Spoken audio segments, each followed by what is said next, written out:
Jason Lee Podcast. All right, welcome back to an all-new episode of the Jason Lee Podcast. Woo, what a week the Lord has made. Let us rejoice and get ready to talk tea in it.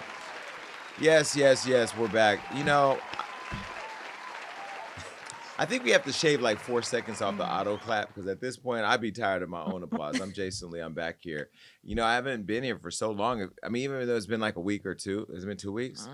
Like a week and a half. It feels like forever because I love doing this.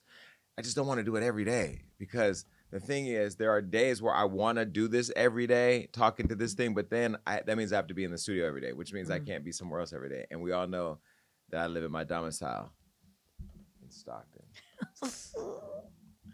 I've been very busy. As you know, if you've been watching my social media, I recently went to DC for White House Correspondents' Week. That's where all the news people in the industry, all journalists, all responsible reporters go to DC, to the White House and to parties to talk about whatever they talk about.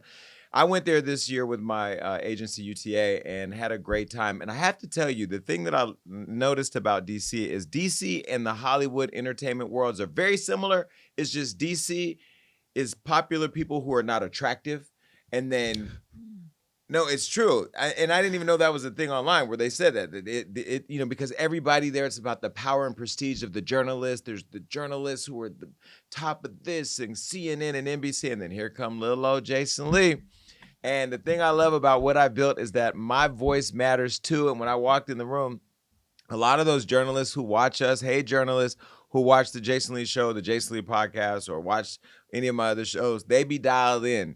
And shout out to all the staff at the White House because they know us too. See, the Secret Service, cameramen, food servers, everybody there. When I walk in the White House, they be like, congratulations on running for city council.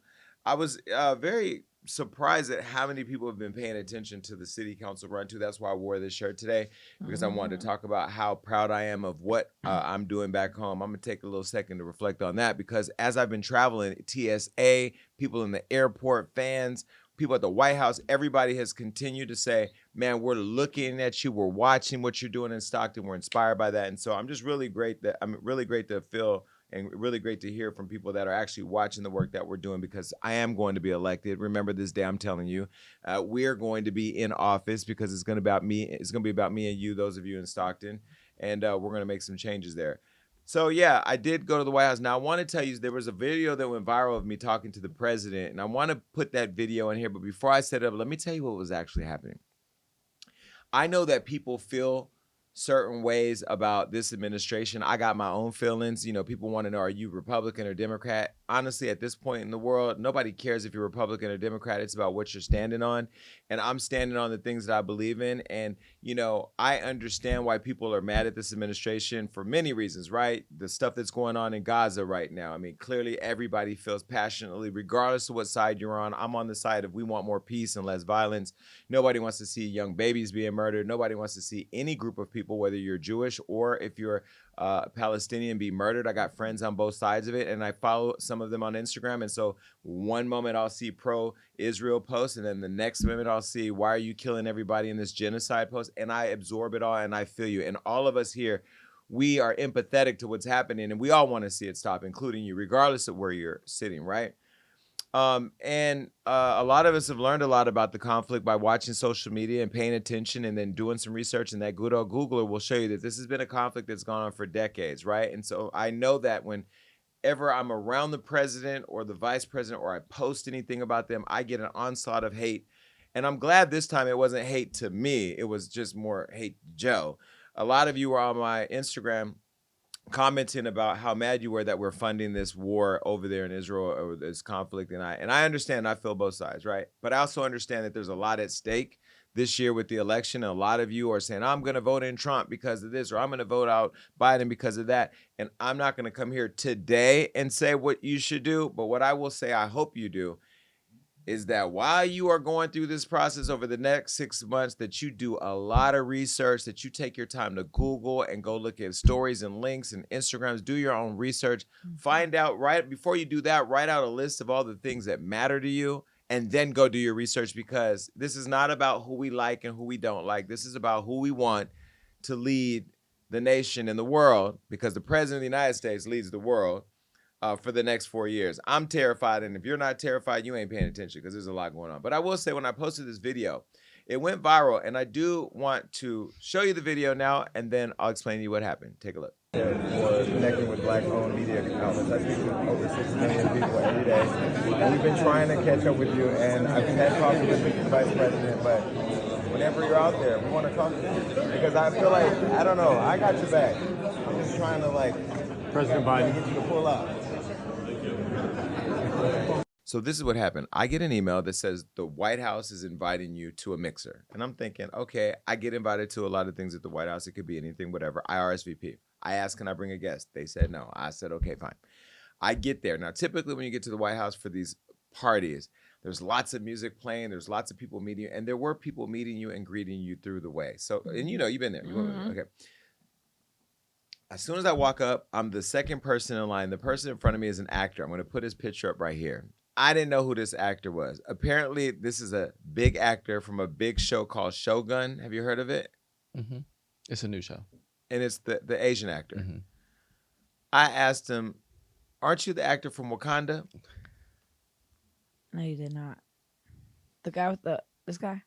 Yes. He's a big actor, but I don't think he was offended, but he was definitely like, stop playing with me. Because I thought it was the main guy who killed Angela Bassett, because he was there with Angela Bassett's manager, who also manages him.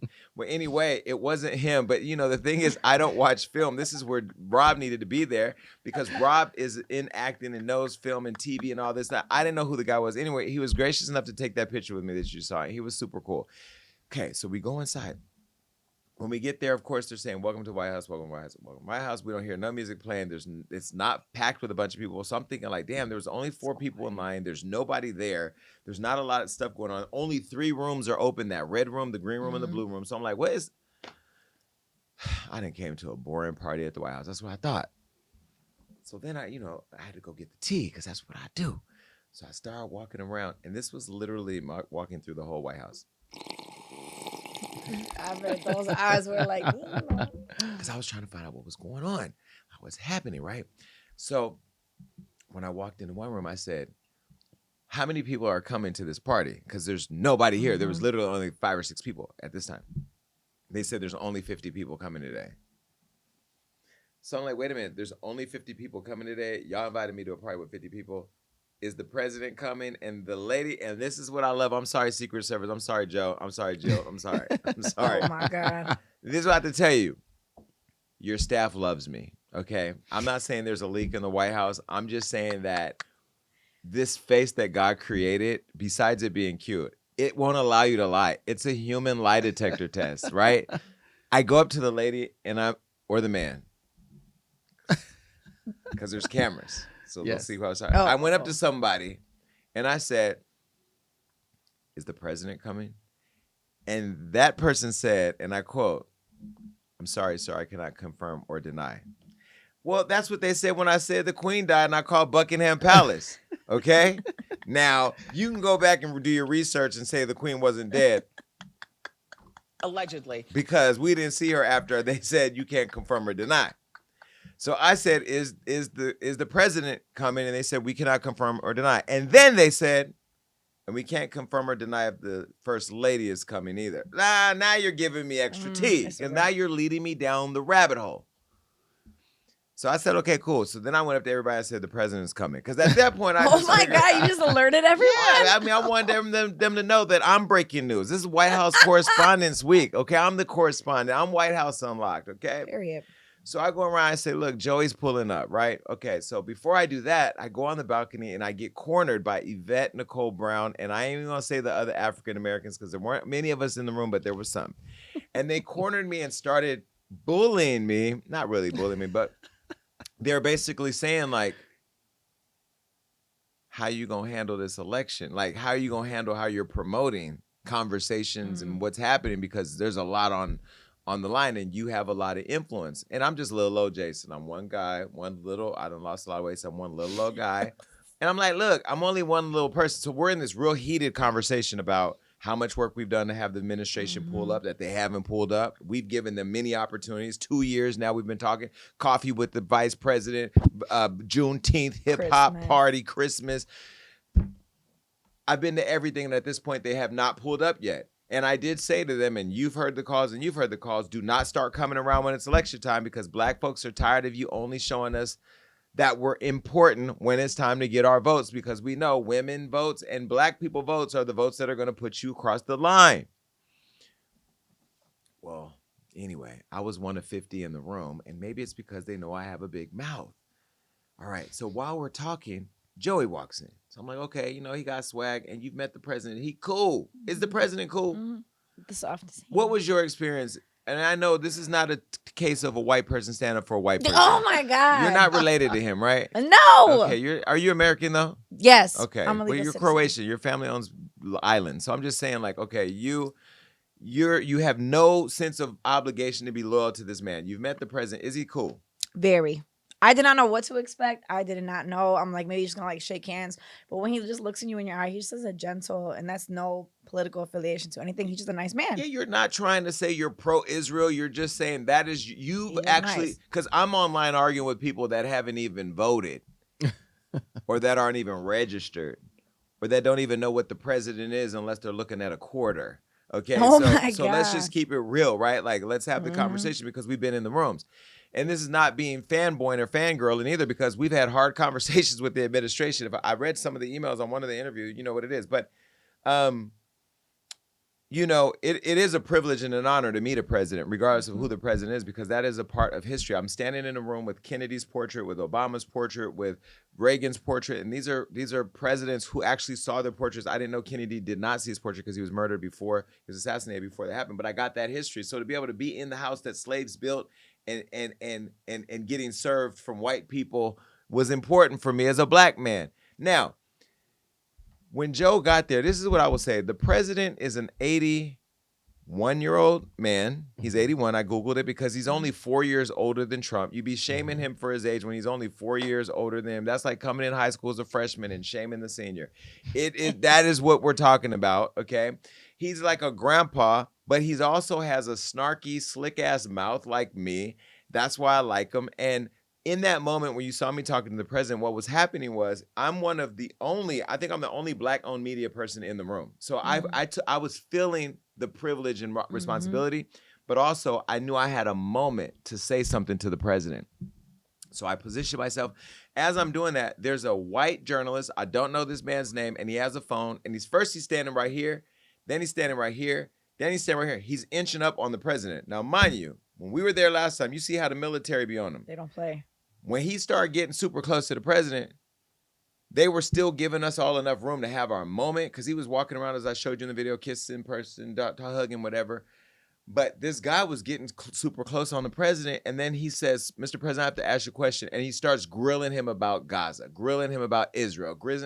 That wasn't what this was. This was not a press conference. It was a mixer for the selected people in media who have platforms and the president to talk about the importance of supporting free press, which is what the president was talking about. So he's asking the president questions, and the president's answering the questions. Now, mind you, there's 49 of us still waiting to have our moment too. And I'm getting impatient because now I'm feeling like you're impeding on me. And I had backed him up a couple times. You know, I tapped him, but he was next to you, right? But I tapped him the way, you know, Whack 100 taught me, tap somebody on their shoulder, you know. It wasn't like how you be tapping people on their shoulder, but it was a tap, you know, because you don't want to punch him in front of the military because then you're going to get taken out, right? But I tapped him like, yo, can you back up? And he backed up a little bit, but he was still being a little bit too aggressive and trying to get to the president. Well, anyway, the president said, and I quote, "I see what you're trying to do, and right now I don't really feel like I could trust you as far as I could throw you," or something like that. I was like, you better say something, Joe. But he then went and answered other questions and then came right back to that journalist and talked to him as a person, because the guy clearly wanted answers. So what I did was I tapped the dude. I said, "Okay, you had your moment. Back up." I said, "Now, Mr. President, let me tell you why I'm mad at you. Okay, because I wore this Prada suit to the White House, and every time you see me, you comment about how fly I am, and you ain't said nothing about my suit. And I put a lot of damn work into this suit." He started laughing, And then I said, okay, now, but in all seriousness, I've been trying to support your, whatever you're trying to get across to Black people. I'm a Black-owned media outlet. We speak to millions of people. We have 6 million people in our wheelhouse. How can we link up? We need you to pull up. That's what I said, and that's what you saw.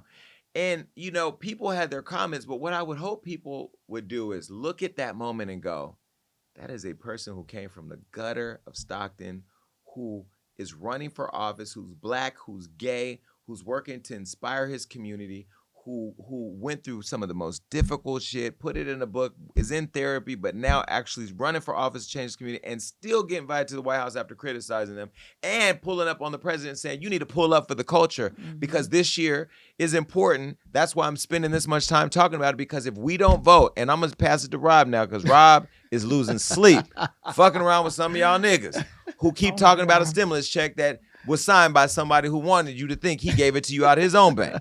Okay? Because Rob, I get Rob going sometimes just for shits and giggles to watch him because he can't handle anybody that don't understand politics. But in all seriousness, this is a super critical election year, right? 100%. 100%. I mean, there's a lot at stake if we don't pay attention.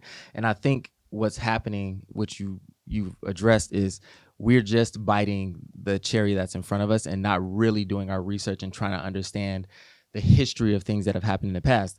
And if you look, and people are so upset about what's happening in Gaza, as we should be, but like you said, do your research and do your due diligence and find out what relationship the other person had to Israel and the Palestinian community before all of this happened. So don't just take what's put in front of you and take that as the totality of what you should be voting on, because there's much more at stake. Your right to vote, I mean, that's up in the air. Your right to decide what you do with your body.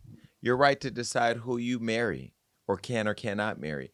Your right to decide if your family members can come over here or not, or if it's safe to fly to other countries or not because of the climate that we create. Or let's talk about climate control. When you're in New York and you laugh at how warm it is all year and how you have no snow, you should be concerned that the weathers aren't weathering because the earth is getting hotter. Or I can go on and on and on and on. But I'm dialed in. He's dialed in more than I am. I'm dialed in my own way in terms of running for office and this and that. I have friends who are saying, yeah. We have a friend who has $1 billion company in Florida who's saying, I want to run for my city council because I want to get involved. People are watching what we're doing and wanting to get involved. The celebrities you see me in photos with, not going to drop no names because, I pick them up and drop them again. They're all telling me what's happening in Stockton, what's happening at the White House because they care too. Everybody knows this is a big year. Oh, one other thing too, that's a major point. The other major thing that we're working on is at stake, which is healthcare. Access to healthcare for millions of Americans could be on the chopping block. Right. So yeah, and one of our agents who actually signs people up on low-income families on $0 healthcare told me that while they were selling a policy to them and signing them up on a policy, the woman started crying because she didn't even know that there were policies that were $0 and she didn't have access to care for her and her kids. So that's the work that we're actually that Rob is leading on. I'll give Rob a round of applause because it's hard. I called poor Rob yesterday. He was breathing so hard, I thought he was in a cotton field. I didn't know what was Oh my God. breathe. Am I lying? Am I lying? And he patiently took that call. You know how you call somebody and they're in the middle of something, but they want to get off the phone? He stayed on the phone with me, but he was breathing so hard, I felt guilty to let him get off the phone. He must have been under a desk with some literally under a desk. Were you? Okay. It sounded like it. But anyway, no, I mean, there's a lot of hard work going into and a lot of heart going into helping people. And you have to remember that Joe Biden was part of the reason why we have universal health care, that we have it, right? And, because we live in the U.S. and we're so apathetic to what we believe a government should feel obligated to do, that we don't know. In some countries like Canada, where healthcare is just a right, over here it's an option, and so we should be thinking about those things. I do want to say shout out to Erica Lowe. Erica Lowe, I'm gonna give her a round of applause too, because Erica really is that girl. Erica Lowe is the chief of staff to the Office of Public Engagement. I'm gonna let this whole thing go for her. Erica, I remember the first day Erica called me and told me she wanted to invite me to be a part of ushering into the White House. And I told her, and I quote, and I'm going to tell you what I told Erica, please brace for impact. I said, and I quote, I am not the nigga you call when you want to get niggas to go to the White House. I'm the nigga you call when you want us to be a part of the fabric of the administration. And she didn't hang up on me. And she actually brought me in, and she's respected. I am who I am, and I talk how I talk, and I'm going to move through the world the way that I do. And she brought me in, and she's kept me in, even when me and her disagree. And I mean, we have had knockdown, drag-out fights because she is loyal to the administration. She's loyal to the work that she's doing. She's fair and understands my perspective and point of view. But I ran into her, and I brought her a book from my donor dinner that I did with Rihanna and Cardi and everybody. And this is what happened in the Red Room. Take a look. Thank you all so much for being here this evening at the Hollywood Cares fundraiser dinner. I'd like to introduce to you all the curator of this lovely event. Please make a whole lot of noise for the one and only Jason Lee. Something came over me when I started seeing so many young people getting murdered back in my hometown. And I said, well, let's create an organization called Hollywood Cares, because there's so many celebrities, brands, influencers, business people who care about the world. And then an initiative called the I Am Ready initiative to get these young people ready and prepared for the world ahead. I want to shout out Joyner Lucas, who's here, and he gave me a necklace with my brother's photo on it. And I almost fell out crying there in the restaurant. So I have to say, if my brother was alive, he would be here and he'd be proud of me, but he's not. And I want to thank you for that. Tiffany, you know, future baby mama. We share a very special relationship. You always show up, and it means the world to me. When somebody told me Rihanna knew who I was, it was the most absurd thing I had ever heard. I'm proud of you, and congratulations. You saw me out here trying to help these kids. She called me and she said, what you want me to do? What are we doing? I said, can we host a dinner to raise money to help these kids? And she said, yeah, me and Rocky are going to do it. Let's do it. And so tonight is possible because of you, and I have to say I appreciate you so much. And, you know, Cardi B being in the building. You've been another one who's had my back, consistently shown up for me. Thank you so much for your friendship. You know, we look at Paris Hilton, we've watched her over the years, and now she's using her platform on the Hill advocating for foster care and youth that are in facilities that don't have advocacy. What you do for young people is so important, and I thank you for that. So Gary is my mentor on the low. He tells me all the time, slow the hell down and calm down. You're going to be all right. So I want everything right now because the world needs it right now, but we need you too, Gary, and thank you so much. And the Hollywood Cares Foundation, the I Am Ready initiative, is led by my family and friends in the back, so I'm going to shout out the hood back there because, baby, y'all cut up. My campaign manager right here. All right, come on, young man. Yeah. I'm proud of you. But now I'm not the only youngest campaign manager in U.S. history. I'm the youngest one to win a campaign. Thank you so much. Enjoy tonight.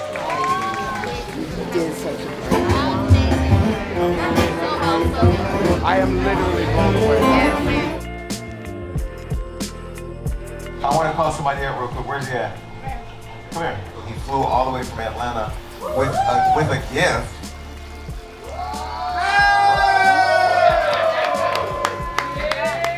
Thank you. Jason, give it up for Jordan. Welcome, my friend Shantae Moore.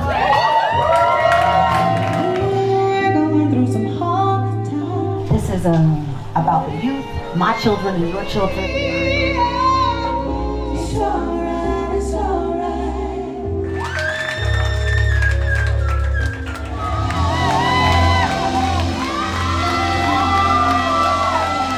Cardi B, I see you sneaking out of here. I don't know where you think you're going. I'll get your ass over here.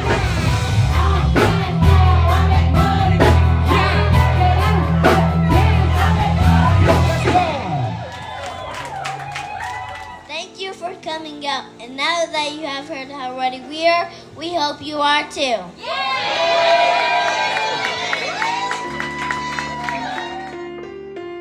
I mean, that's what we do. We pull up on the White House and we give them our buck. All right. Again, pay attention. And just really quick, without going party lines, Trump is 77, Biden is 81. Biden didn't start with a silver spoon in his mouth. Trump and all his descendants have been given money. You know, he got that loan from his daddy and passed it on down to his kids. Do the research on what is important to you, and you make the decision. Now, is it true that this administration panders to black people? I would argue and say I think all parties do when it comes to elections. Let's round them up. And I think that we need to be very careful about our. We can be angry about that, but I think we need to be very careful in saying that we're going to show them our anger by not voting, or show them our anger in voting the wrong way, or in a way that could hurt us as a country, as a nation, as a world, because we're trying to prove a point. We need to do more like getting people like me in office, people like you, people that look like us, that believe like we believe, to transform what government looks like. That's the way you do it. Some people would argue, and I'll probably take a hit for this because I am pro Black Lives Matter. And I don't support defunding the police because I don't understand enough about what that looks like. Right now, Stockton, California has down 100-something officers, and people are literally getting killed every day, and there's not enough officers, and there's no community plan of like supporting community policing of its own. And I don't understand defund the police enough. But what I will say is I'm pro Black Lives Matter, pro police accountability. And I think that when you look at what's happening right now in the country in terms of safety, gun laws, people walking in, shooting kids, and everybody's saying there's nothing that you can do, that's where you have to get lawmakers that look like us, that come from where we come from, that understand the needs to change those laws, all right? And be accountable to the people. That's all. I know that was long, and they're going to be in the comments saying, oh my God, why'd you spend so much time? Because that's the tea that you need to know about today. That's the tea, okay? Scary times. Oh, and please stop talking about Hunter Biden or any of his kids that have drugs, that did drugs. Because guess what? We all got people in our family that have done some drugs. Do you? Yeah. Do you? No? Well, Just you white. drinking. You white. Actually, y'all be doing drugs too. Y'all be doing that. Oh, they do. They all. Come on. No, why? Yeah, well, in my culture, they don't just be drinking and smoking cigarettes. They don't even smoke opioids. No, not even weed. No, really? So Swear. They call that. Well, that's over there in that country. Yeah. But is it illegal as fuck in that country? Yeah. Oh, okay. Will you die in that country if you do drugs? You'll be locked up forever. See, that's what I'm saying. Here, not here. We ain't gonna talk about how the drugs got in our community though. I remember I went to the White House one time and there was a picture of Nancy Reagan. I go, didn't she do the just say no? Right after her husband said just say yes. Didn't they say Reagan? Didn't they say Reagan put crack in the hood? That's what they said. Okay, anyway. Allegedly. Wait, hold on. Allegedly. All right, anyway, let's get to the tea with Jason.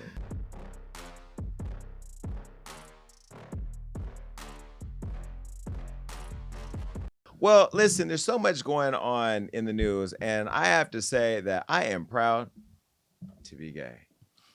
You're not gay. No. You don't get to do that. No. Rob, put your damn salute, Rob. Salute. Rob, as gay as you were at Palace the other night in Miami. Okay, well, anyway, everybody's not as happy as I am or proud to be gay these days, starting with this guy, JP. Now, JP, your face says it all. Your face is saying, who you saying is gay? You. But, I have to tell you, JP, you've grown on me like a wart. Wow. You've grown on me like a wart. All right, JT is a rapper. Huh? JP. I said JP, didn't I? He said JT, like the City Girls. Oh. We'll talk about you on another episode. JT's grown on me like a wart too. I like her. I mean, I'm not as involved in the music right now as I should be. But anyway, let's back to this guy, okay? One rapper at a time. JP. He's denying that he is gay for pay. Now, you remember on episode 33 of the JLP podcast, and if you haven't seen it, you got to go back and watch or listen. We spoke about a Milwaukee rapper named Josiah Gilly, a.k.a. JP. Now, he had been going viral after dropping this song called Bad Bitty. Have not heard it.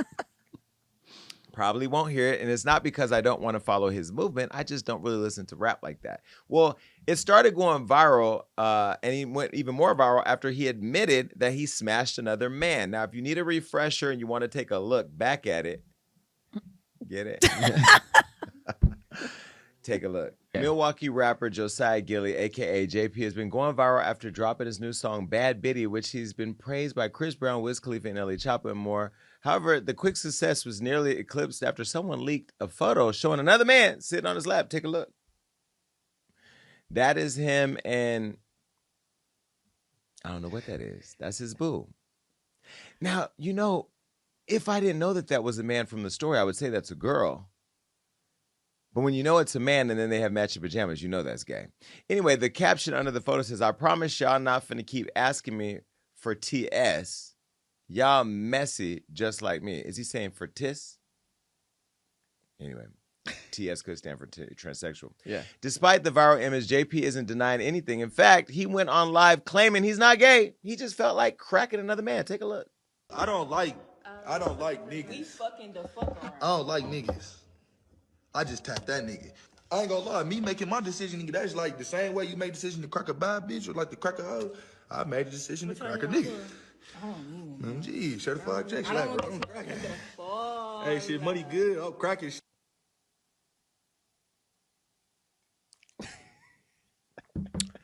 At the end of that video, he said, if the money's good, he will crack a ninja. Mm-hmm. Which means he's gay for pay? That's what it sounds like to me. Put that picture back up. Because they say you pay what you weigh. This don't weigh that much, so he didn't get that much money. That is definitely a free 99 meal right there. Well, anyway, now fans remain shocked at his confession, and JP remained confident in himself and in his music to not let his past ruin his future. And he, of course, had to let fans know what he thought. This is what he said. If you saw, it's true. I don't give a fuck. We still lit. What's the word? People are watching this right now saying, if he's saying he cracked it, then he's gay. I would say if he cracked it once, maybe not. If he cracked it twice, maybe he was unsure. If he cracked it 3 times, you gay. Right? No, look, I feel like you could be gay for pay and not be, like, you don't want to live a gay lifestyle. Like, you don't want to fall in love with a dude. Like, if you getting paid for a little sex on the side, whatever. I don't think they're gay. Now, people's watching this saying that you're crazy, but, you know, in the industry of porn right now, I discovered this years ago, there are a lot of straight male gay porn artists. Did you know that? Yeah. I mean, let me back up. There's a lot of straight men who do gay porn as a job. Yep. Right? So it's sort of like if you work at McDonald's, you're not a hamburger, but you make one. I don't know. Is that a right? I don't know the analogy to make there. Yes. I think that's like, yes, it's going in the right direction. Like, you don't have to be, they don't want to be in a relationship with a man. They don't feel that, like, an intimate connection with a man, like he wants to spend the rest of his life with one. But in a circumstance where he's making money, he's okay with, like, a sexual encounter. I don't think that makes him gay. Well, JP ended up seeing what I had to say about him in that whole confession, and he had this to say on the No Jumper podcast. Take a look. Okay. Shout out to Jason Lee, man, for even bringing me up on the little topic thing too, though. But look, he got the facts wrong. Yeah. Wait. So he thought at the end when I said when I was like when I was like money good cause I'm cracking shit. Yeah. I didn't mean if the money's good. Like, I think he said, what did he say? He said gay for pay. That shit. Funny. You stepping on my shoes? Yeah. Oh, my bad, bro. He was like, yeah, brother. He was like, oh yeah. He was like, so is he gay for pay? Yeah. No. Oh, this is dirty. No, that's not what the situation was. Okay. What I was saying is money good. That's the saying I always say, like, money good. Yeah. So, like, my money is good type shit. So explain the situation though. So look, for people who have no clue what you're talking about. About like 4-5 years ago, I had relations with a young man, right? Huh? Yeah. No Diddy. No, nigga. This shit ain't no motherfucking joke. This shit is real. Anyways, so it was about like 4-5 years ago, right? So like everybody, everybody knew, at least like all my niggas and shit, like they all knew, like, but nobody get no fuckers, like, who the fuck gonna do something to me? Yeah. And I was still putting you bitch. That's crazy. So. Everybody was like, so like the pictures and shit, they been around type shit. But like, as soon as my shit started going viral and I got to name somebody else, a little shorty leaked them. So my brother, that bitch. So look, no, I mean, I wouldn't even trip it though, cause like I said, I ain't really getting up for it. Happened just in time, cause look, she leaked this shit, boom. So I commented on her shit, like all laughing emojis, like I'm laughing, like I don't get up, like woo woo. Yeah. And then like 30 minutes later, the snippet to the Bad Bitty music video dropped. Yeah. So it was like. The shit, you know what I'm saying? The shit happened like right at the perfect time. Yeah. So then like everybody started going viral, like, you know what I'm saying? Everybody started posting shit, you know, shit like that. And then everybody going viral, they sharing it and shit. Now I wasn't gonna say nothing. Yeah. But they had the facts wrong. They had the facts wrong. So they, you know what I'm saying? I'm a transparent nigga. Yeah. I don't give a what anybody got to say. So they had the facts wrong. They thought it was the other way around. Yeah. God damn it, it wasn't the other way around. So I had to go And I had to What tell does them. he mean by that? And he doing the cracker. What is he? And no, oh my! And not what nigga does ever. Listen, nigga. What does he mean by that? Listen, I'm gonna tell you. Because ain't not bitch ass nigga ever crack my nigga JP. Feel me?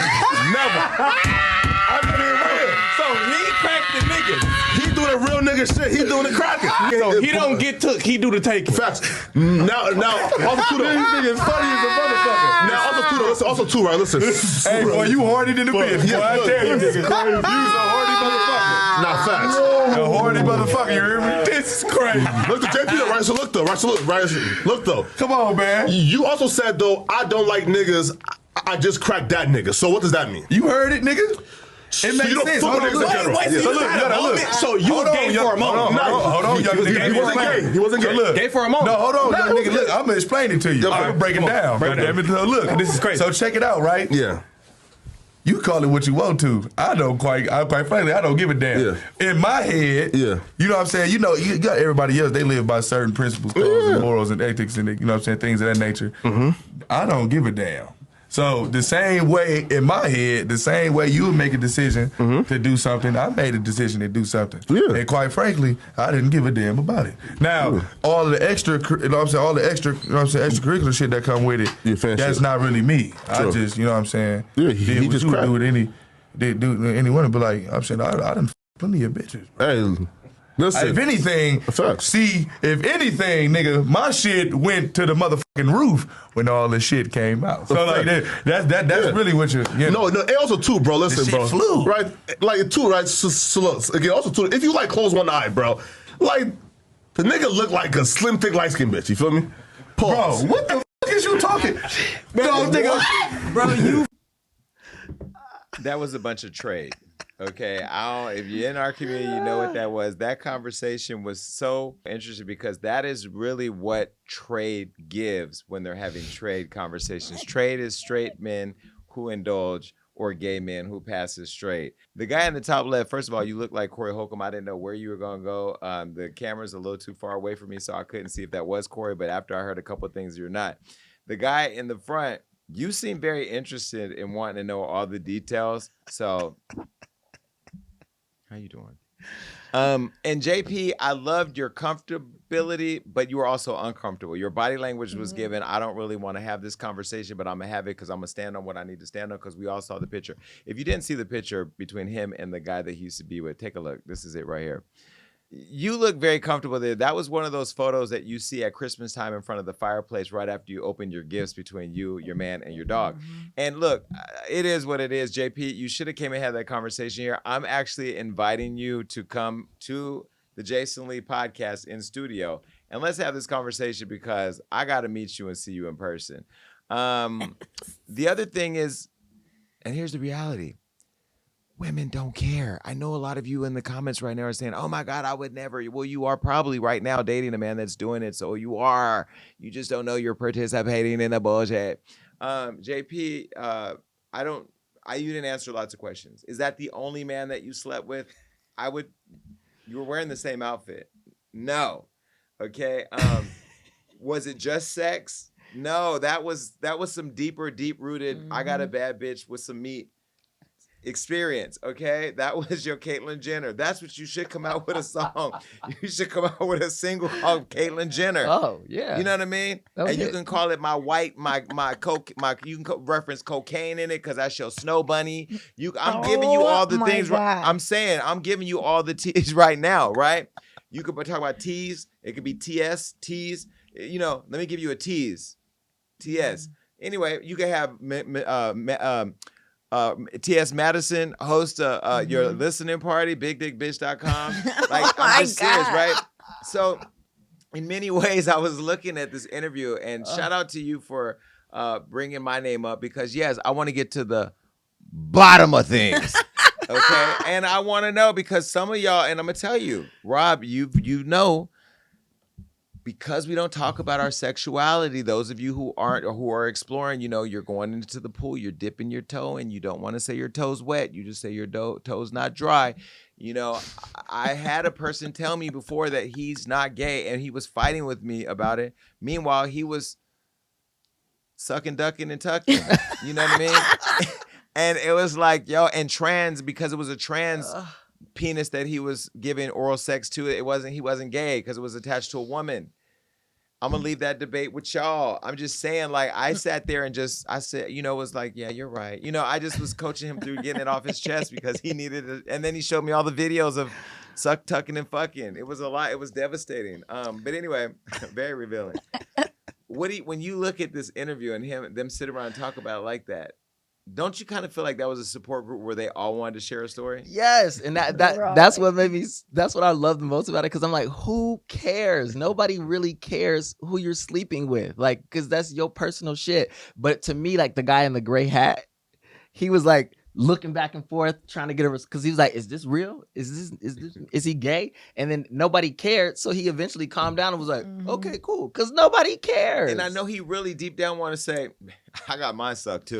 Right. Because like when you create an environment where people feel comfortable to share, then the oversharing starts happening, And I don't know, when you see it, what do you think? I just wish that Wack and Adam were there for this interview because I want to know what they would ask him. But no, because Wack would have been like, nah, my nigga, you gay. Correct. He would have grilled him more. He would have. Yeah, but like I can tell he was like trying to stand in his truth, but his chair kept going like this, and he just kept going back and forth. Have we reached out to JP? Yeah, we have contact with his manager. Okay, so are we getting him? We're getting him here. Right, yeah, because at first we were just gonna do a digital interview, but we want him in the flesh. I want to look him in his straight eyeballs because I told y'all this is the face of the truth. I'm a human lie detector. When you look at me, you cannot lie. We do have a lie detector test too in the closet. No, weren't we saving that for Tamar? No. What was that for? Blue. Blue who? Face. Well, we'll be using that in July when he gets out of jail. So JP went viral again this week when he participated in a 20 versus 1, 20 women versus 1 man, where he received fellatio from a woman during the speed dating event. Now, mind you, this woman heard that penis was in that boy, that bitty bum bum. That penis was in that bitty bum bum, and that's a song. Yeah. Bitty bum bum. Who was that? Selena. May God rest her soul. Disrespecting the dead. Sorry, girl. God. Anyway, he went viral when he did this speed dating event with the girls who wanted to date him. And this girl, this is what she said. True, no gag reflex or no? Of course. Yeah. I've had sex with. Oh, I can show you, but I can tell you. But have video representation. You want to find out real quick? Yes. Can we? I mean, y'all can leave. Y'all can Right find now. out right now. Right now. You ready? Right now? Are you sure you ready? I'm so serious. Are you? Come on. I'll be back. Come on, baby. All right. Wait, we did it. I'm sorry, y'all. How y'all doing? Where's the bathroom out of here? What's the return policy on something like that? Like if you go and you get in the closet or the bathroom and it's not giving it, because he is tall and some would say maybe, but being tall, we've been surprised, you know what I mean? Doesn't really mean much. And you are from Milwaukee, never heard of anything big coming out of there. But yeah, so she went to the bathroom to, I'll say allegedly give him head. So the couple questions, first of all, I personally think that all of you that keep showing up to these auditions, giving people head to win a competition it's prostitution in some way. In my opinion, it's borderline prostitution. But then again, I'm not a sex work shamer person, I guess. And hoe at your own caution, your own experience. I don't know. But I was concerned for two things for that girl. One, like you showed up with no self-respect whatsoever. I don't know what type of job you work at. If you're one of my employees that I saw went off sucking dick on a dating show, probably wouldn't want you to come back to work.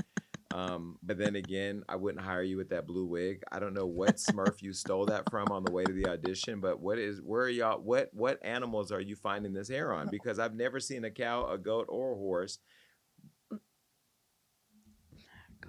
that has this type of hair. Unless that's the synthetic thing I keep reading about on Twitter. Well, either way,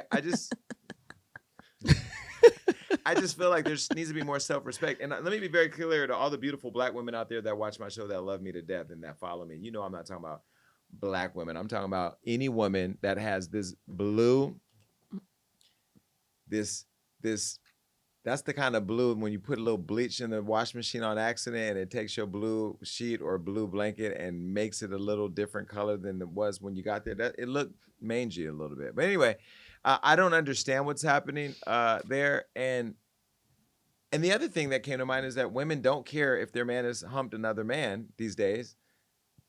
Some women, all women, no women, I don't know, because she clearly went and sucked the penis that was in the bitty bitty bum bum. So my question is sexuality so fluid now that people really don't care anymore? I think the younger generations that are like now coming into age and going to auditions and sucking dick in the bathroom, I think they are much more open to sexuality. I think they don't, because the taboo of it is starting to kind of melt away, I think, from a society perspective. Because now, you know, people who are gay can openly be gay in public, and now trans people are now having a light shine on them. They can openly be trans in public. We have shows about drag queens, and people realize drag queens aren't the people who are out here molesting children. It's actually the... But does that go back to the whole argument that people have that we're changing the world and teaching their kids to be gay? But I don't think we're teaching their kids to be gay. We're teaching the world that people exist who are different from what the world tells us should be the reality of how we live. Like, there are gay people, there are trans people, there are drag queens, there are straight women, there are straight men, we all exist, but we don't have to hide anymore. And I think people are more accepting of it. And you know, you can wear a blue wig if you want to now. I like your wig. To the men out there, let me say this to you. And I have to be responsible because I am running for office. So I'm going to just say this because I have a job to do, right? Giving another man head is sort of like going to Magic Mountain. And what? Because that is a scary ride to get on. But after you do, you want to get on again.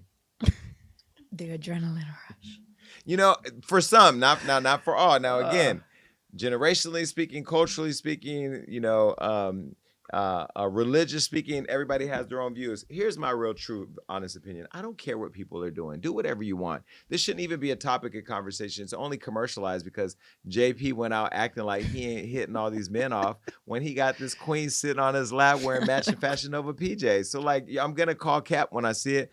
I need you to come right here. Please wear your glasses so you can see all of the looks on my face when you get here. Well, Cardi B reacted to that video because, you know, she be on the internet and she saw that and she had an opinion about it. Take a look. Age with any type of animal, and they're gonna fuck all of them, and that's why men get compared to dogs, because they just don't give a fuck. So I can't even be mad at the men, but us women, we are, you know, like we just like, it's like what are we doing? Y'all need to get slut shamed. I'm slut shaming you, bitch. We can't be doing that. And I know people are gonna drag me and whatever. Like, ain't you be this? Like I said, like you could fuck. I don't know, like as many niggas as you want. And it's like, if you want to sell pussy and shit like that, you could do that. But it's like, damn, to fuck a nigga, to suck a nigga dick in less than a minute with a 2-sentence conversation is wild. Like, it's like, I want better for you. I need to teach you bitches. I need to come back and be your teacher. I need to be your teacher again. Call me, oh shit, my last name is changed now. So it's like, Mr. Cephas is back in session, bitch. I'm giving y'all bitches classes again. I'm going back to 2015 type shit because I need to help you hoes. I think if y'all go find the video on Twitter, like, and time it in less than a minute. She's sucking his dick in less than a minute. No vibes, no conversations. No transaction, no nothing. Just eating dick in the afternoon at 5 o'clock. That's crazy to me. And now you're gonna walk around the whole day, your breath smell like dick. Now it's 8 o'clock and your breath smell like dick. Like balls, and now your breath smell like balls. Now, Cardi, You used to be a stripper. You know, there's a lot of girls that were sucking dick to get that job. So we have to be fair now, right? We know maybe at the House of Balenciaga where you are now, you ain't seeing it, but we got to go back down to the real world. There's people out there doing it. Not that they should, because there is a Me Too world that we live in, and you shouldn't have to suck dick just to get to the top. I put 100% in every month. Oh, that's Lil' Kim. See, this is a Lil' Kim problem, right? By the way, Lil' Kim has a new boyfriend. Have you seen that? No. He's like 24 years old. Good for her. Period. Good for her, but let me date a 24-year-old. I would say good for you. They wouldn't. Not them. Anyway, Cardi does have a point there. Women have a little bit more self-respect. I'll say she has even more of an opinion that matters because she's lived through the experiences of having to be that girl that had to do that walk of shame with the 8 p.m. dick breath because she was off trying to get an audition for something she had no business auditioning for anyway. And get a new wig. JP, that's how I'm going to be looking at you when you come on the show. I'm telling you right now. All right, bye. All right. Well, Erica Banks is in the news. Okay, now this is Houston rapper Erica Banks, for those of you that don't know. She's going viral, and it isn't for a new TikTok challenge. The Buss It rapper is now setting the internet ablaze and causing a debate after telling the 85 South show why she doesn't like men who complain in relationships. Take a look.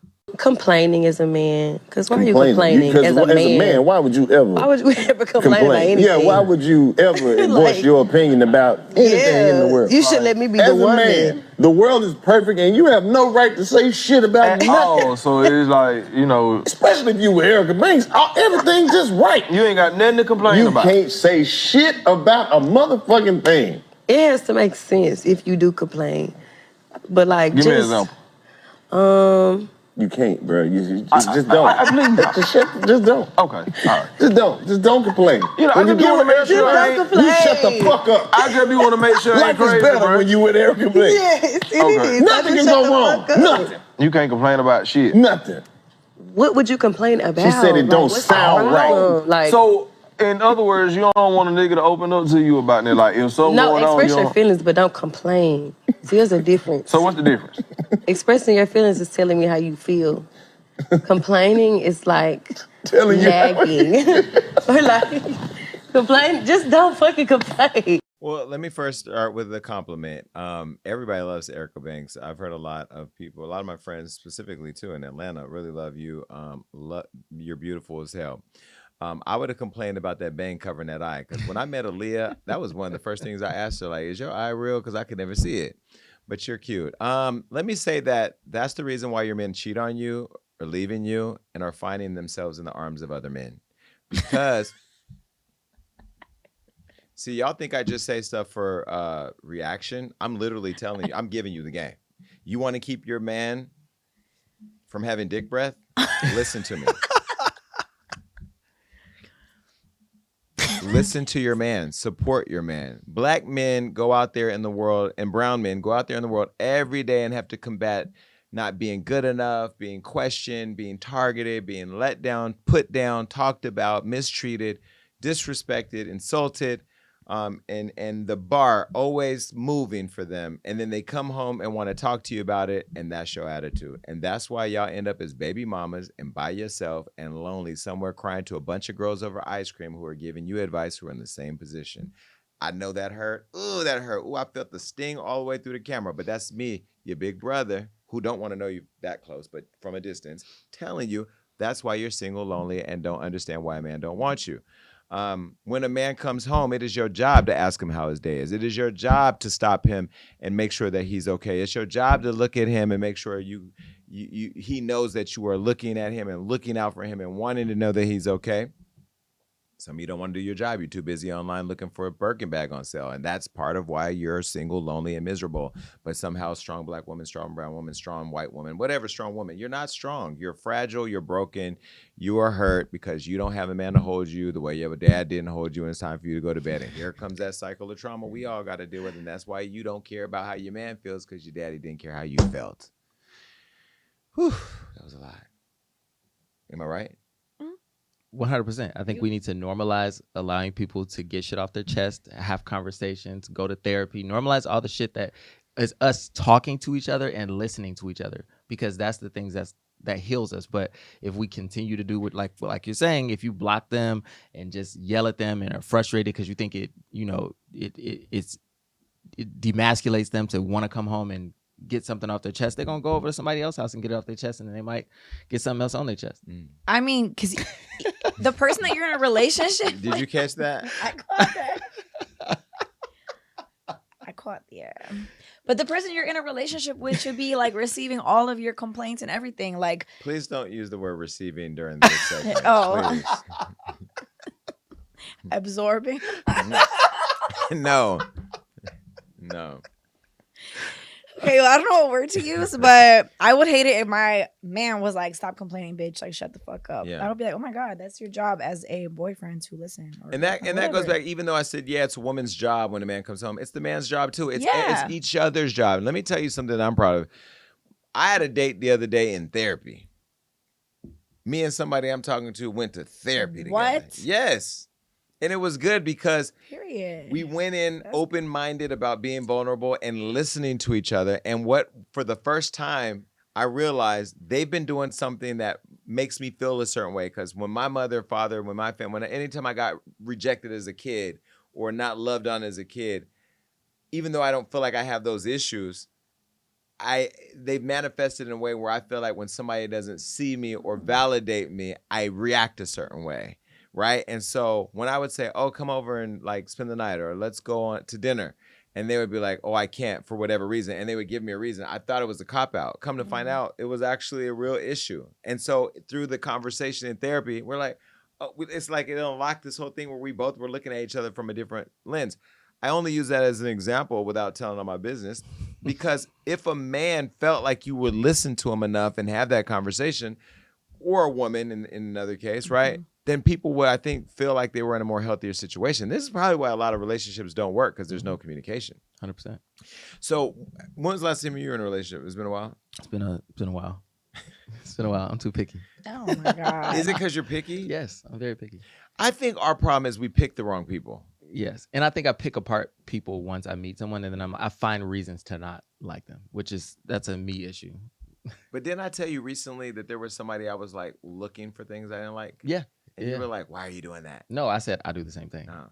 But it's true. Like if I find somebody that I really, really like, I will go looking for, okay, let me find it. Oh, there it is right there. And I find it. Yep. So we should stop looking for that. Yeah, we should. Yeah. But then you don't want to get too deep in and then you find it. Mm-hmm. Yeah. I think we're just going to be the Golden Girls, the gay Golden Girls. Oh my God. We're going to be the Gaten Girls. Me, you, Sean, and JP. Sarah, we said, even though she's not. She doesn't count. All right. Well, anyway, Erica, I think a man's first complaint is that you don't want them to complain. All right. Goodbye. Here we go. All right. Well, friend to the Jason Lee show, Amanda Seales. Amanda Seales is catching heat after she was recently on the Club Shay Shay show. Wait. Hey, Shay Shay. Claiming that she was clinically diagnosed with autism spectrum disorder. Now, last week, Amanda did an interview with Shannon, and she claimed that she was clinically diagnosed with ASD. Take a look.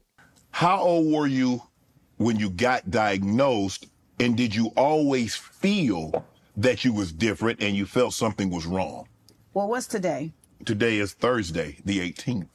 So 42 and however many days until I was just recently diagnosed. Okay. And this came out of this situation because so many Black women who are autistic said to me, I see you. You need to. And I've always thought, you can look at other interviews. I have mentioned before, like, I think I'm on the spectrum because I'm an 80s baby. This was not really a part of the narrative. Right. And as we started seeing more about autism and you start seeing shows about different characters, and I start learning more like from people like Holly Robinson Pete, I'm like, this feels really like me. But then, you know, I think sometimes we're afraid to learn certain things. Yeah. So 60s and 70s babies just got whipped and put to bed. And to be honest, it's true. And to be honest, I just want to say, like, so my mom, so in this revelation, my mother started looking up like symptoms of autistic children and was like, oh, you exhibited all of this. but I didn't know what to do with this. She's a single parent. She's trying to figure it out. But I really just thank my mom, because what my mom couldn't show up for me emotionally, I realized that she was able to, at the very least, that's not even fair to say, she was able to still let me be who I am instead of beating it out of me. Right. Which happens to so many kids who are misunderstood, you know, like, and she's West Indian, Laja Palgrida Massive. And so, like, I'm over here being this precocious, you know, loquacious child that's always talking, and they're telling her, like, why are you letting her just do all this talking and all of that? Why she's too fresh? She's too fresh. Why you doing all? Why you letting her just run she so? And my mom is like, that's Amanda.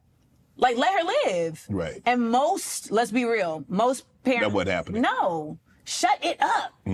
Well, after going viral following her interview, Amanda hopped on Instagram Live and clarified that she wasn't officially clinically diagnosed by a doctor as she had claimed. Take a look.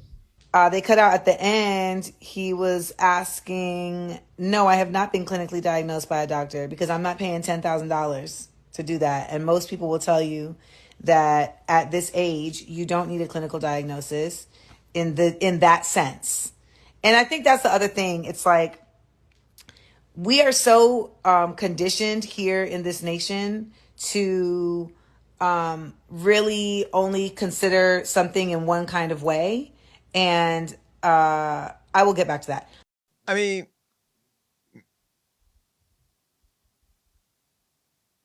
you said you were clinically diagnosed. I'm going to go out and say, because I haven't talked to Amanda, maybe you didn't hear him say the word clinically diagnosed. Maybe he asked, when were you diagnosed? Maybe in your mind, you were having one conversation and he was having another. Because sometimes there are times where you're asked a question and you answer it based on what you believe you're being asked. I'm not stretching. Because it's happened where I've answered a question that I thought I was answering the question they were asking, but they were asking a different question. Now, I don't know how you mistook clinically diagnosed with an actual diagnosis of autism, how you mix that up. And I don't know if autism is a thing that could make you mix something like that up, because you're very intelligent, because I've interviewed you and I know you. Do you think it was a brain fart, or do you think she was reaching and trying to, you know? No, she's very intelligent, and I just don't think she probably heard that part of it, because she was just moving through that conversation. Because I think that conversation for her felt very defensive, so I think she was just moving very fast through that conversation, because she felt like she was fighting for her perspective. Hold that one thing. Hold on. I don't know. Hold on. Run the video back from the interview one more time. How old were you when you got diagnosed, and did you always feel that you was different and you felt something was wrong? Well, what's today? Today is Thursday, the 18th. So 42 and however many days until I was just recently diagnosed. Okay.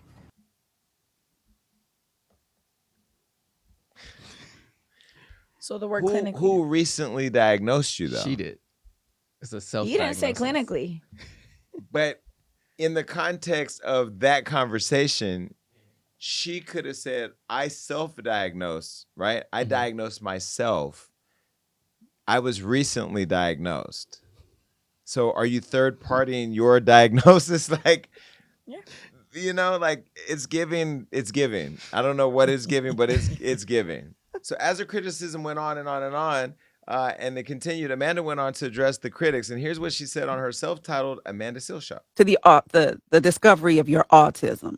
But what do you want people to either know about autism, or the fact that you recently discovered that you have autism? There's a lot of talk about whether or not the diagnosis was clinical, or what would you like to say about that? First, I want to say it is so wild to see people pick and choose when they want to believe doctors and when they don't. Like, I just think that that's one thing that's wild. Two, I think that it's a lot of people that do not know anything about autism. I've seen people say things like, well, I can't say that I got diagnosed with cancer if a doctor didn't diagnose me for cancer. And it's like, well, ma'am, cancer is something that you test for with blood and with actual biological things. Autism is a neurological disorder. It is a different set of testing. And the testing that is done is incredibly expensive and often is not even able to be had by adults. The waiting lists are often for years.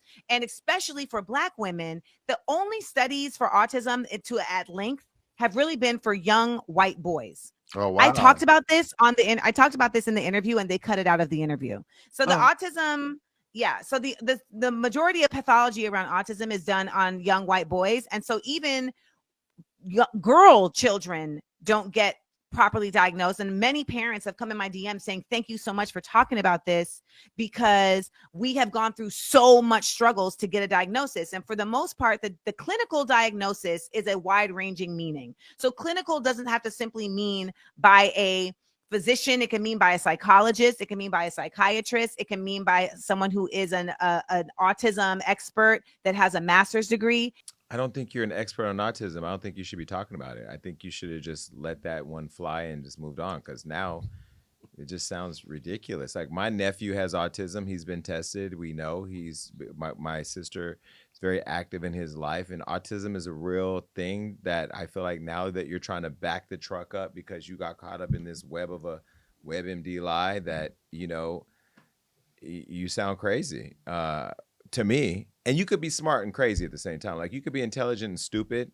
I think intelligent people think they try to trick us into not being stupid. I'm not saying you're stupid, because you know I got love for you, but some smart, stupid people exist. And I'm not saying you're smart, stupid. I think you're smart, slick, shady right now with the explanation.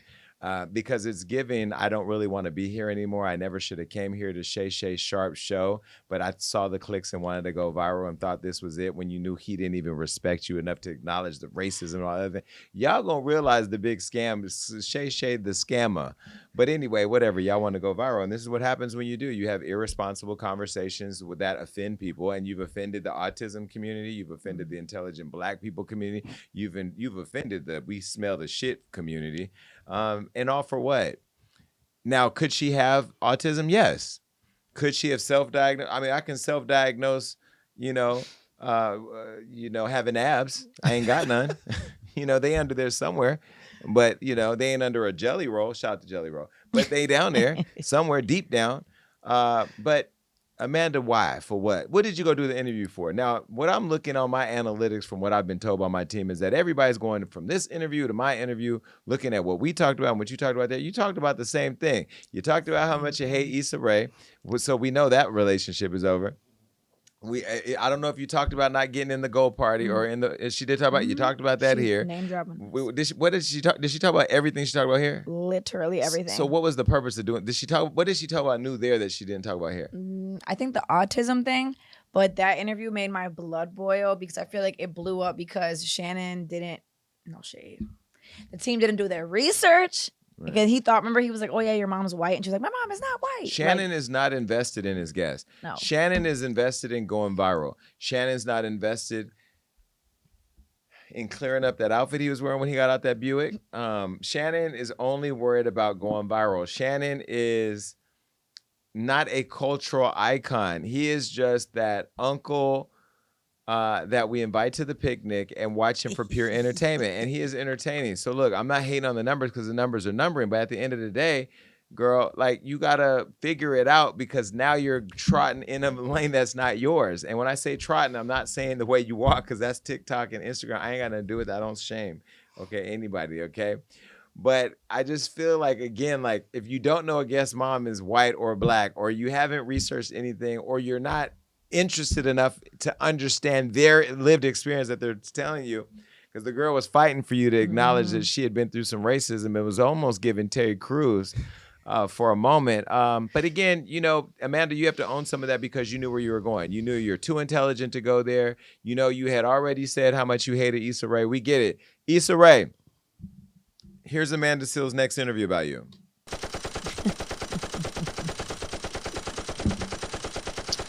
Amanda, you didn't go to a party. Amanda, you didn't go to a party. Nobody cares. That party's over. You got fired from The Real or you quit. Okay, that's over. Whether you talk to Lonnie Love, Tamar Braxton, whose job you took, or who Lonnie got her allegedly fired from. Allegedly. Nobody cares. All that's over. It's like me bringing up Karen Civil again. There, I brought up Karen Civil. See, now the reason why Karen Civil caught a stray. But we all have to learn how to move on from our trauma. And I'm going to seal the deal right here. Okay? No pun intended. I'm going to seal the deal. Let it go. Let it go. Let it go. Because nobody cares. You don't care. They don't care. Shay didn't care. Shay didn't care enough about you to even research what your mama looked like. He didn't even do a Googler. If you just look up recent interviews, she talked about her mom being from Grenada here on the show, like in like the first 20 minutes. It's not that hard. Does Shannon look like he does research? Here's Shannon's research. That's his research. Okay, he just but fumbles over. Like that is just a rookie mistake. That infuriates me. So like real story. I was at I'm gonna say where I was. I was somewhere and somebody said, "Hey man, why you being mean to Uncle Shay?" And I go, "Well, I said what I said. I ain't gonna say what I said because I was by a pool and I was tipping out." And I said it, and the guy kind of looked at me and laughed at me. I said, "Do you know Shannon Sharpe?" And he was like, "Yeah, we cool." I said, "Okay." And I stopped and had a conversation with him. I don't hate Shannon Sharpe. I actually was a huge fan, still a huge fan of him in some regard. I've lost a little bit of the fandom because it's almost like I love Beyonce to death, but I'm losing a little bit of love for her because at this point, your brand has turned real fake. Is Beyonce coming off authentic right now? I think it's fine. Dancing with them Asian girls in Japan on TikTok. That ain't the Beyonce we know. I'm sorry. But anyway, unauthenticity, no matter who it is, it can't exist anywhere for me. You know, let's get back to the originals. These replicas are just too much. I don't know what Shannon's replicating. I like Shannon. And I was a big advocate for him when he left, you know, when him and Skip were doing their thing and Skip was, you know, and, you know, he needed to skip on out of there. Well, he skipped out of there and skipped right into Wendy Williams in my lane. And now what's happening is you're getting called out for being a replica, but a bad one at that. And I just think that, again, if your thing is come on the show, trash anybody you want, I'm not going to do no research. All I care about is the clicks. You're doing a great job. We see it. But I'm giving you this from somebody who is the best at this. That's going to run its course, and then you're going to be somewhere big and muscly with a show nobody cares about. Can we just say Wendy Williams was the best at this? Oh, yeah. Can we give her flowers? Absolutely.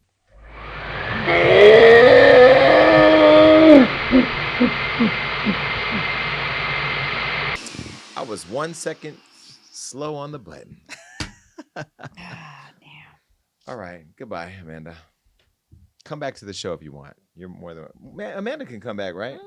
We're going to talk about the same stuff all over again. It's going to be the same thing. I mean, she's been getting attacked. We can talk about politics. News. We can talk about essence. Oh, yeah. There's a lot. Let me she got stuff to talk about.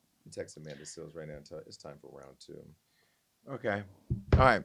Well, Benzino is in the news, and he is weighing in on R. Kelly, saying that he actually forgives him. Now, he says he believes that the disgraced R&B legend should be given a chance at redemption.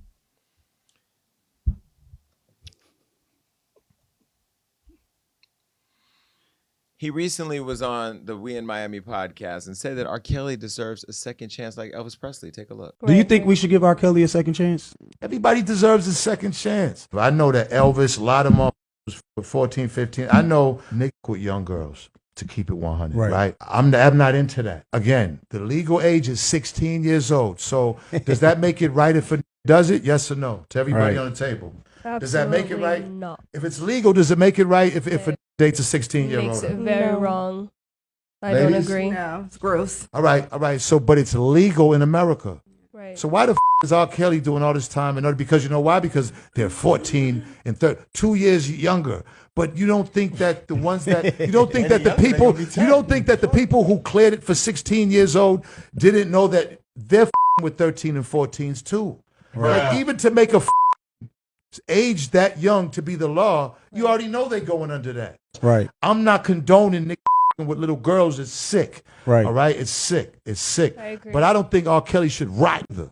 And I still be riding the R. Kelly. I don't like. Listen, I man. be playing my and people looking at me. I'm like, nah. But what about R. Kelly getting when he was a kid. They didn't take in consideration none of, and they exploited him and made all these documentaries that all these people made money off of. Benzino, now as controversial as you are, and you know I like you, but I gotta pop out. Anytime you're questioned in an interview about child molest, slippery slope. If you even have the conversation that isn't castrate, kill, murder, put in a box. As somebody who's been molested twice, it's very uncomfortable to watch people make light of another person's journey or in comparison to another person's trauma. I don't empathize with anybody who's on camera or not on camera molested a child. We clearly saw the videotape with R. Kelly having sex with a 14-year-old. No matter what state you are in the country, there's no state, because I've looked at age of consent in the United States, because I was fascinated by the fact that there are some states still to this day in the world, in the climate that we live in right now, that still make it permissible to have sex with a 15, 16, or 16, 17-year-old. I think you went down the wrong path. I don't think that there was any logic in your experience on the podcast around this issue. R. Kelly does not deserve a second chance. If Elvis Presley was still alive, in fact, he died on the day I was born because the Lord said two kings couldn't coexist. That's what I tell people. Because I was born on the same day Elvis died. Did you know that?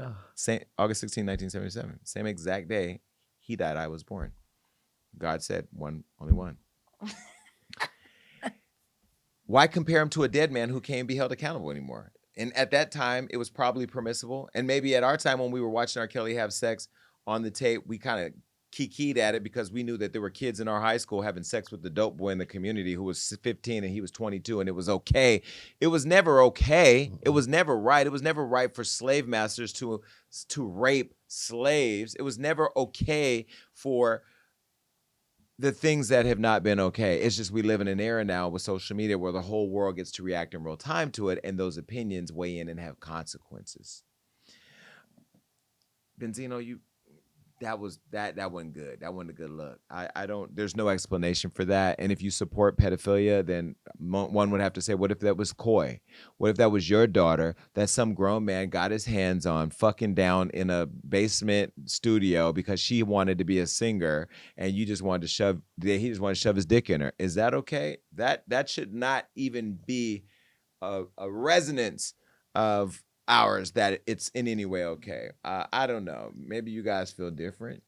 I doubt it, but maybe. I feel like the age thing is not even the full like R. Kelly of it all. Like that's not just the only reason why he should not be forgiven. Like it's so much deeper than that. He was a nasty, nasty, nasty man. Well, I understand what he's saying. He's saying if it's good for a black man, if it's wrong for a black man, it should be applied to everybody. Yeah, it should apply to everybody. I think once you're convicted, and and you've gone through all your appeals and it proves that you raped or molested somebody, you should be put to death if the death penalty is going to be a thing. I just feel like that to me is the ultimate betrayal. But this almost makes me go, Benzino, is there something that you want to tell us? Correct. Because there's so many hip hop stories coming out. Not to say that you did anything, Benzino, but like, when you go this hard for a cause, it's a causeless thing, one would say, be careful. I just think we keep going too hard for people because they're brown, and we use that as the excuse to right. I'm saying our community, we use that as a reason to validate supporting them. And the man did a horrible, horrible, disgusting thing. Find somebody who was wrongfully incarcerated and advocate for them the way you're advocating for this man who was famous, who was a pedophile. Like, let's not go down that path. And the other thing that bothered me about what he said was, 13, 14, that's only 2 years different. It's not that bad. Come on now. First of all, that was scary. That was scary. And the difference between a 13-year-old girl's body and a 16 or 17-year-old girl's body is drastic when it comes to like them having sexual intercourse or getting pregnant and having the ability to maintain a pregnancy and still have a feasible birth and not be affected for the rest of their life. Mentally, they're completely different. But 16, 17 is still way too young. So why would you say 13, 14 ain't that much different? Like, to me, that was like a But horrible when comparison. you're in that conversation, Benzino, isn't there anything going, what? I'm going down the wrong path. Like, well, let me walk this back. Like, I would have said none of this is okay. Period. I don't even know. There's no way to even rationalize what a rational conversation would have been like other than just shutting it down. Yeah, really bad. Anyway. He told on himself. Listen, Benzino, I think an interview with you is long overdue, too. I know you wanted to do one. At this point, you've given us enough to talk about. Because, what you're uncovering is that in the hip-hop culture, a lot of you hip-hop artists believe that this is okay. Now, I'm hearing lots of rumors, about other hip-hop icons. I'm not going to say no name on this show, but, I hear that there's shoes getting ready to drop on a lot of different people. And the game that we know it may be done. And I think it's going to be very interesting to watch. But you guys got to be careful because no matter what era it was in, as a person who was molested in the early 80s, it was not okay then and it's not okay now. And I know you're going to say, well, the difference is you didn't consent and she did. A kid legally cannot consent. That is why it's statutory rape. That's why, if they're under 14 or it's molest because a child, as Rob was saying, like the mentality, the mind isn't even formed to know what's right or wrong in some cases. So I'm going to keep my eye on you. Keep my eye on this conversation. All right, Benzino, you're going to see this and call me. You're more than welcome to pull up. All right, bye. Speaking of pulling up, Aubrey, I texted you yesterday because I'm so sick of seeing you pop up in interviews and clips talking about Diddy when I've invited you to come here, even before the Diddy scandal happened. Now, Aubrey O'Day, as you know, she's a former Danity Kane singer, which was his group. Aubrey has been extremely vocal about what she thinks about Diddy and his alleged ways for many years. Now, when Diddy's ex-girlfriend Cassie filed that $30 million lawsuit, alleging that there was abuse and rape and sex trafficking, Aubrey commended Cassie and reminded us that she's been calling Diddy out for years and will continue to do so. Now, this upcoming TMZ documentary, The Downfall of Diddy, Aubrey reveals that Diddy's gesture of offering the return of the publishing rights to his former artist allegedly came with a hidden agenda. Now, Aubrey claimed that in exchange for their publishing rights, Diddy allegedly wanted his artists to sign non-disclosure agreements, which are known as NDAs, as part of their deal. Now, in turn, preventing them from speaking out about their time at Bad Boy Records. Now, take a look at the documentary teaser and what she's claiming. Last September, Diddy did something to counter some of the rumors he was a monster. I read that you are going to actually give back the publishing rights to a bunch of artists on your label, which is incredible. When TMZ ran the headline, and I have a screenshot of it because I do want to call you out. I received the publishing deal. I know what it says. I know how much money it was giving me. I'll tell you, $330. $300.30 for a full release of all claims against Diddy and many other players. At this point in time, what do you think his motivation was there? I think you would probably be making moves to keep as many people quiet as possible. When I went to look at the publishing deal, it said anything but I'm being made whole financially again. In fact, it asked me to not be able to have access to my story and my experience anymore. It asked me specifically to stay silent and never speak poorly about a human. So then I realized something really bad is coming. Well, let me talk about that as somebody who's been sued and has sued people. When you do settle lawsuits, or there's language that says basically you can't disparage a person because now you've sued them, they sued you. If he was to settle with Cassie, regardless of whether or not he believes she did something or didn't do something, or believes she deserved the money or didn't deserve the money, I'm just playing devil's advocate. You put in there that you don't want to be talked about. For example, right now I'm going through a lawsuit where it's getting ready to get dismissed against me. They're suing me. Well, when we do resolve the lawsuit, they're going to say, don't go out bad-mouthing me and my company, because they don't want me to go out and make their competitors more enticing. Because for me, if I go and tell the culture, don't go over there or that, this, that, or whatever, people are going to think it's bad. I'm not saying this is her experience because I wasn't there. But Aubrey also didn't answer the question in a way that gave us any true tea, because she signed that agreement, or maybe she didn't sign it, to not disparage him. So if you didn't sign the agreement to not disparage him, tell us what happened. You know, it's like there's so many things out there about Diddy that, you know, again, I've heard he's an evil person. I heard, you know, he did a lot of deals that made his artists they weren't favorable to the artist. But as a businessman, I don't know that it's that if you're in the business, it's your team's job to get you a good deal, right? So I understand that. But I want to get to the tea of who was raped, who was robbed, who was molested, or who was, because y'all keep making these claims, yet I don't know, there's nobody saying that it happened to them. Is there? Am I missing something? Because I really want to get to it, because I get asked about Diddy T every day, and I don't know, because all I do is log in here. She said this, he said that. Is there anything yet? There's so much. I can't even keep up with everything, but I don't think so. I mean, just But a few Aubrey- people that made the claims in Cassie. But I don't. But the thing with this was, and correct me if I'm wrong, she wasn't saying that was in the Cassie lawsuit. She was saying that was in the agreement to get her publishing No, rights. I know. back. I'm saying that when you settle a lawsuit, every lawsuit that I've ever been a part of, or that I've seen, or whatever, there's language where you cannot disparage the other party because you're mutually agreeing to resolve it. So you don't want to resolve it and then go out and talk about what happened, why you resolved it. You But know was what it I a mean? lawsuit? I thought he was preemptively giving artists their publishing rights. So this was a deal to say, hey, here's your rights. And she's saying within that deal, it said you can't ever talk about me. Devil's advocate again, not defending Diddy. I'm just trying to play both sides here.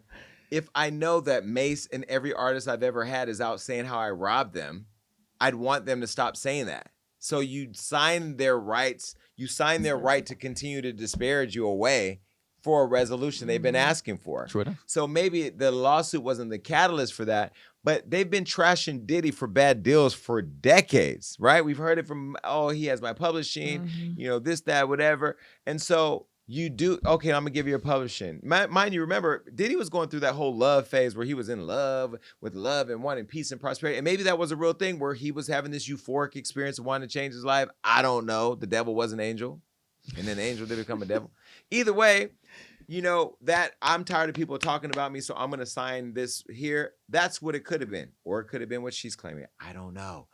Either way, Diddy has since denied Aubrey's claims, and a rep told TMZ Aubrey O'Day got her big break because of Diddy and Bad Boy, and they casted her in the show with the group Danny Kane last year when he reassigned his portion of the publishing to Bad Boy artists, an unprecedented move within the industry in which he did not have to do. Not all artists signed an NDA, contrary to what she claims. So if more is to come, we'll see it. But right now, there's so many people benefiting off of this thing that's going through with Diddy. TMZ has a documentary on what happened to Diddy. Did he do it? That's Did he not do it? Don't know Diddy. You know what I mean? And in the meanwhile, this circus continues. I love the fact that Aubrey has been consistent about not giving a fuck and saying what she thinks. And we've invited her to the show, here for a long time now. And she said she's coming. The other day she texted me that she's out of the country healing. I don't know what that means. Aubrey, you've been called cat before. Remember that TikTok where they say you were taking all those images in different places you weren't at? But, again, sometimes things aren't what they seem. And that may be in the case of Diddy or not. Did he do it? Did he not do it? I don't know. Should that be a special? Did he or did he not? Yes. Did he or did he not? It's definitely going to be special. Did he or did he not? Yeah. Yeah. Did he? Trademark that. Oh, I think somebody already did. No, they did. No, did he do it? Did he? They did. Did he? Did do he it? or did he not? Did he or did he not? Get my agent on the phone. All right. Either way, Aubrey is not afraid of this, and she's participating. I can't wait to see what happened. Did he or did he not? Bye. All right. Colorism at play. Drake and Kendrick Lamar. The light skin versus the non-light skin. And baby, the gloves are off. Drake and Kendrick Lamar, two of the best rappers in the world.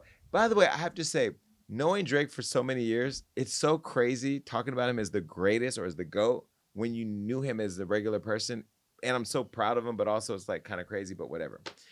Drake and Kendrick Lamar have kept the hip-hop streets on fire the last week or two, trading diss records. Now, for years, Kendrick has been taking aim at Drake. Stop attacking light skins. Calling himself the bigger and better rapper. In 2013, Kendrick came for Drake twice. Now, once was on Big Sean's Control, and again during a BET Hip Hop Awards cypher. Then, between 2015 and 2016, the two exchanged subtle shots, but nothing too serious. However, things changed last October when Drake dropped First Person Shooter.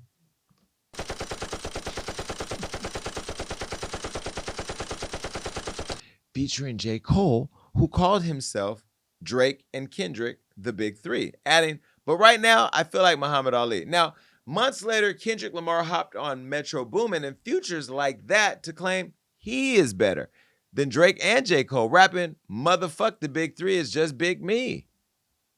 And he continued to diss Drake. J. Cole returned fire with a surprise project, might delete later, and then I think he deleted it later. He said he might delete it later. This is a video of Drake seemingly responding to Kendrick during tour. A lot of people ask me how I'm feeling. I'm gonna let you know how I'm feeling. And listen, the way I'm feeling is the same way I want you to walk out of here feeling about your fucking self. Cause you know how I'm feeling? I got my fucking head up high, my back straight, I'm 10 fucking toes down in Florida or anywhere else I go, and I know that no matter what, it's not a nigga on this earth that can ever fuck with me in my life. And that's how I want you to walk out of here tonight.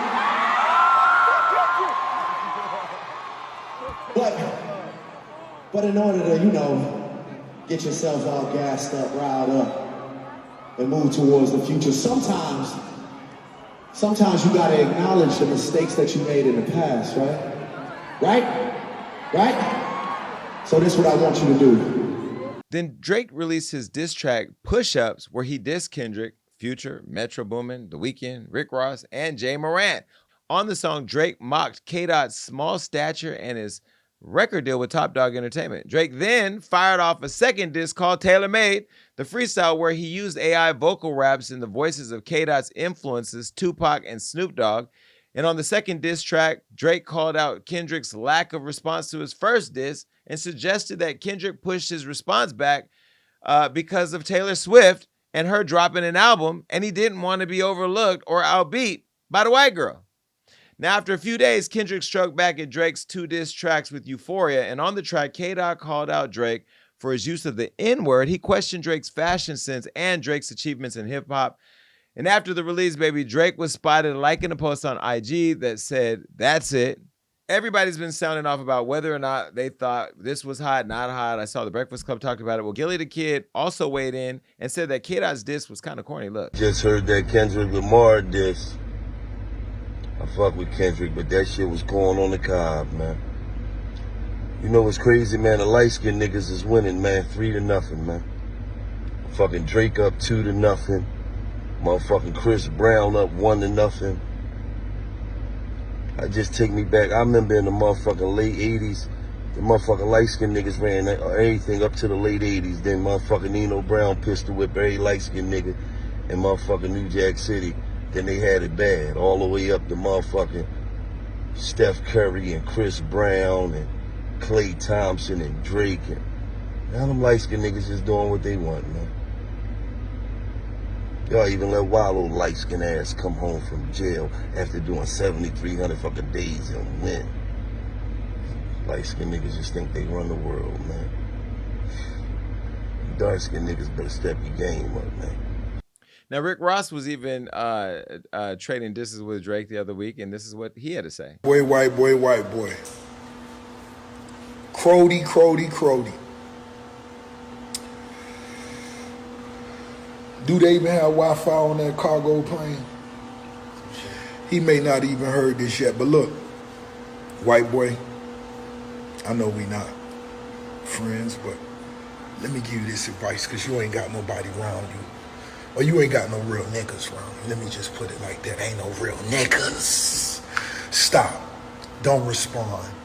Don't respond. You ain't even peeped when the intro came on with the Teddy Pendergrass. That was that black vibe. Don't do it. Don't go write a 8-minute verse that, I know, nigga, Yachty, I know you want to get that money. You ain't wrong, nigga. Keep buying them big houses, but I'm going to tell you this like a real nigga.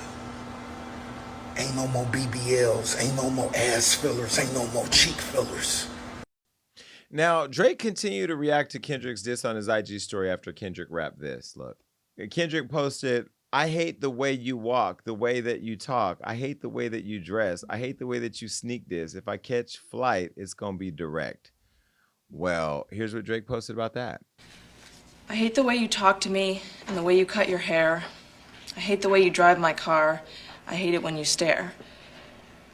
I hate your big dumb combat boots and the way you read my mind. I hate you so much it makes me sick. It even makes me rhyme. I hate it. I hate the way you're always right. I hate it when you lie. I hate it when you make me laugh. Even worse when you make me cry. I hate it when you're not around and See, Dre, you making all the half-breeds look crazy because they know we got white mamas. You know what I mean? Because we go pull shit like that. I don't even know where that was from, but because you were in the wheelchair on Degrassi, I know you know where all the little white Nickelodeon type content shit is at. By the way, you rappers are better than the gays right now with the shade. It's really giving West Hollywood tease, but you know, whatever. Fans said that Kendrick was referring to DMX's interview actually on The Breakfast Club where he said he didn't like Drake, who later reached out to X and settled things. This is what DMX said. Drake, you like Drake? No. My man. He didn't even say a little bit. He didn't even say halfway. That's my guy right there. No. That's why X is necessary in the game right there. Okay. Now, why don't you like Drake? I don't like anything about Drake. I don't like his fucking voice. I don't like what he talks about. I don't. I be trying to tell these people. I don't like the way he walks, like nothing. I don't like his haircut. I might just let me shut up. I'll just stop right there. Oh my God. Damn it, man! No, but What do you think? All petty for nothing? Or is this like the new marketing scheme that people know they watch the girls do it, now they got to be the girls too? It's disappointing because all they could use was that he was half white. So everybody just attacked him being a white boy. Like it gave no like effort to actually put some energy into a response. And Drake, every response from Drake was on it. So I thought Drake ate him up bad, but I did listen to the Kendrick song like twice over, and I think a lot of stuff went over his head. Like the intro he uses is from like Wizard of Oz, so he's basically saying like Drake's the wizard, blah blah blah blah. He's a sham, but Drake ate that up because Drake talked about a lot worse stuff to me. Well, listen, all of you are great rappers. I love Rick Ross, even though you blocked us at Hollywood Unlocked. You got in your feelings, whatever. We still gonna get your baby mama up here. Kendrick is the GOAT. Drake is the GOAT. All of you are doing something I think that's great for hip hop because it's getting everybody to talk about music again. Instead of it being a TikTok dance, it's actually words and bars, and this is really what hip hop is about. And I like that it's not getting dangerous and falling over into the streets. It's like fun shade on social media. So I'm here for it. And I think it's great. I do think it sucks when you start throwing shots at people because they're light skinned, because that doesn't really change anything. I saw the whole debate at the Breakfast Club of whether or not light skinned people could use the word nigga. I'm going to use it. I know people say, stop saying it, Mexican. I'm not Mexican. But you know what? There are Puerto Ricans and Dominicans that live in black and brown communities that they say the word because it's part of that culture. And I'm not one of the black people saying Mexicans and brown people can't say it. Look, if we shouldn't be using the word, don't use it. And if we say the word and we want to own it, then go get it trademarked. I don't know. At this point, my God. I'm here for all the dissing. Now, I want to see. Now, this is what would be iconic. A double headline Drake and Kendrick Lamar tour, right? Oh, with Rick Ross opening, or maybe he's on the smaller Or stage. Quavo and Chris Brown. No, Quavo and Chris Brown won it. Why did you bring them up? Because they're beefing too. They can do a joint tour. Who's gonna be opener? Carucci? The Police to guard it. Shit. No, Not Carucci. All right. Well, listen, I'm here for it. And Drake, when you were on stage going off and talking all like hood, that's why I like Bad Bunny more than you. I feel safer at a Bad Bunny concert than I do at a Drake. That aggression. It was because hot. you wanted to sleep with him. Rob, everything is deep rooted in your sexual desire. All right. Well, anyway, bye. It's time for thoughts and prayers.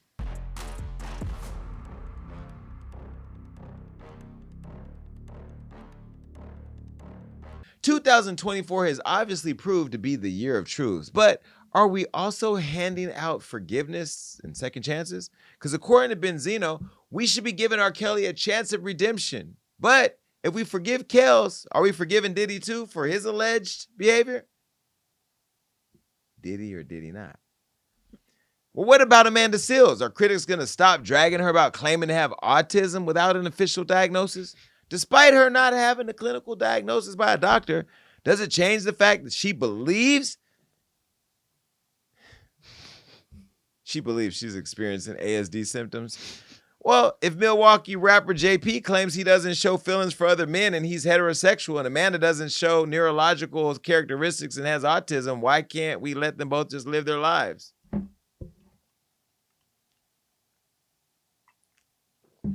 Who are we to judge how they identify? I mean, the only thing we could be judging is this beef between Drake and Kendrick. Two of the biggest names in hip hop are trading disses, and we're enjoying all of it.